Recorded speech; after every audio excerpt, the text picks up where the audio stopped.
Good morning बच्चों। आज मैं आपको यामिनी राय के बारे में आगे उनकी जीवन काल और चित्र रचना उन्होंने किस प्रकार की, किस प्रकार वो इस क्षेत्र में आगे बढ़ते गए, उसके बारे में बताऊंगी। मैंने आपको अपने पिछले वीडियो में बताया था कि किस प्रकार वे कालीघाट के पटुआ कलाकारों के संपर्क में आए और उनकी कला से बेहद प्रभावित होकर उन्होंने अपनी कला का आधार उन पटुओं की कला शैली को लेकर अपनाया और उन्होंने उसी में एक नई लोक कला शैली को विकसित किया अपने तरीके से, मतलब अपनी शैली में उस लोक शैली को विकसित किया और जिसमें उन्होंने पौराणिक कथाओं, जीवन से जुड़े अनेक प्रसंगों को चित्रित किया। यामिनी राय के चित्रों को हम आदर्श, चिरंतन, लोक जीवन की अनुभूति से सरोबार चित्रों की संज्ञा दे सकते हैं। उनके चित्र न तो लघु चित्र शैली और न ही पश्चिमी शैली की नकल थे, न बंगाल के पटचित्रों तथा नव कला चित्रों की अनुकृतियाँ हैं।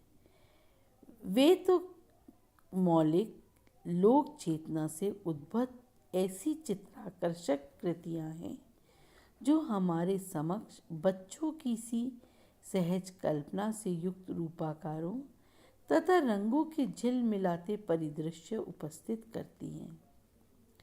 एक बार अपनी कला के विषय में स्वयं उन्होंने कहा था, मेरी कला वैसी ही है जैसे कोई बच्चा हो जिसे हर कोई अपनी गोद में उठा लेता है। यामिनी बाई का संपूर्ण चित्रकर्म, उनका समूचा चित्र संसार लोक जीवन को प्राणवान बनाने वाला रहा है। लोक प्रथाओं व विषयों को अपनी कला में स्थान देने वाले यामिनी राय की कला के पीछे एक ही उद्देश्य था, भारत के लोगों को उन अंचलों से परिचित कराया जाए जहाँ भारत की आत्मा निवास करती है। एक उपयोगी व्यवसाय में अपनी नौकरी छोड़कर कला की साधना, अभावों का जीवन अपनाने के पीछे उनकी सिर्फ यही मंशा थी।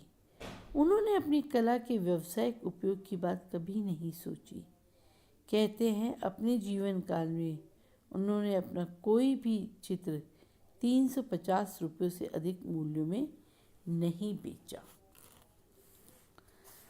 कला के माध्यम से यामिनी बाबू जनसाधारण से जुड़ने की आकांक्षा रखते थे और उसी दिशा में लगातार वे सक्रिय भी रहे। वे चाहते थे अपने चित्रों की खासी रकम कला प्रेमियों और संग्रहालयों से वसूल कर सकते थे, क्योंकि तीसरे दशक तक वे कला क्षेत्र में पर्याप्त लोकप्रिय हो चुके थे। आज चाहे यामिनी बाबू के चित्रों की कीमत 50 से 60 हजार रुपये तक आंकी जा सकती है, किंतु उनके जीवन रहते ऐसा कभी संभव नहीं हुआ। वे उन्मुक्त होकर कला से जुड़े तथा अनवरत साधना के साथ जीवन भर इस ओर अग्रसर होते रहे। लोक जीवन के साथ साथ मिट्टी के बर्तनों, काष्ठ शिल्पों और खिलौनों के आकार में उनके चित्रों में उभरे रंगों और रेखाओं की एक विशिष्ट धुन, यथार्थ जीवन की एक संग्रहालय झंकार उनके चित्रों में सुनाई देती है। देखने में उनके चित्र जितने साधारण लगते हैं, प्रभाव की दृष्टि से वे उतने ही असाधारण हैं।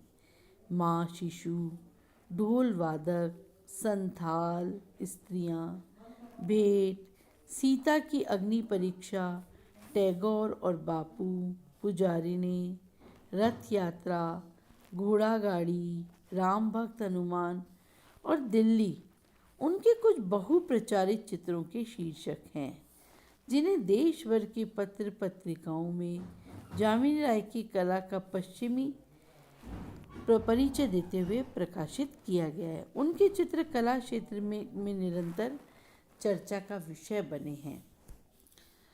जामिनी बाबू का चित्रकार मन कभी जब चित्रों में नहीं रमता तो वे सफ़ेद स्याह रेखांकन भी किया करते थे। उनके रेखांकन लोक कला की उस अविच्छिन्न धारा को आगे बढ़ाने वाले सिद्ध हुए हैं जो उनके साधना के सागर में हिलोरे लेती रही थी। तीन योद्धा, घोड़ा गाड़ी आदि का रेखाचित्र उनकी रेखांकन पद्धति में बने सुप्रसिद्ध चित्रों के शीर्षक है। कला साधना के मार्ग पर बढ़ते हुए जामिनी राय कभी किसी वाद में नहीं जुड़े और न किसी खास चित्रकार की शैली का अनुकरण किया। उनके चित्रों की एक निश्चित प्रणाली थी, उनकी एक निश्चित निजी शैली थी जो सामने प्रकट हुई है। आप देखिए उनकी चित्र में, पिछला वीडियो में भी जो मैंने आपको चित्र दिखाया था और इसमें भी देखिए कितनी बोल्ड रेखाओं का उन्होंने प्रयोग किया है, चटक रंगों का प्रयोग किया है। चित्र में उभार दिखाने और आकारों को मूर्त रूप प्रदान करने की दृष्टि से जामिनी राय ने दर्शकों को कभी नहीं उलझाया। ऐसी टिप्पणी कला पारखी विष्णु डे ने उनके लिए लिखी है।